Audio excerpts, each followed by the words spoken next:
नमस्कार। हमारे चैनल के साथ सिर्फ काम की बात। आज के वीडियो में हम आपको एक ऐसा सेंटेंस स्ट्रक्चर बताने वाले हैं जिसका इस्तेमाल आपको लाइफ में कई बार करना होता है।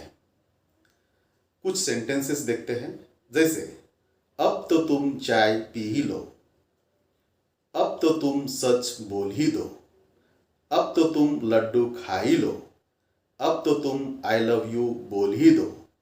इस प्रकार के सेंटेंसेस आपको कई बार अपने लाइफ में अपने दोस्तों को बोलना होता है। तो ऐसे सेंटेंस बोलते समय आपको जो सेंटेंस स्ट्रक्चर का इस्तेमाल करना है वो इस प्रकार से है: you might as well plus verb plus other words. अब हम इस स्ट्रक्चर का इस्तेमाल करते हुए दिए हुए सेंटेंसेस को इंग्लिश में करने की कोशिश करते हैं।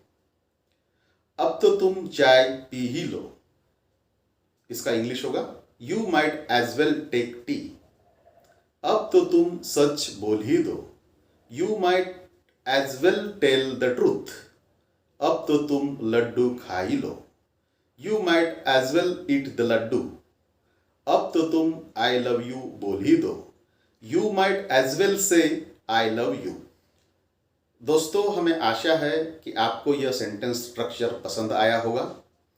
इस सेंटेंस का अपने जीवन में आप ज़्यादा से ज़्यादा इस्तेमाल करें और जल्द से जल्द अच्छे इंग्लिश स्पीकर बन जाइए। अब आज का सवाल, अब तो तुम क्रिकेट खेल ही लो। इस सेंटेंस को आपको इंग्लिश में बना के कमेंट बॉक्स में लिखना है। अगर यह जानकारी आपको अच्छी लगी तो वीडियो को लाइक करें और चैनल को सब्सक्राइब करें और बेल आइकन को भी दबा दें।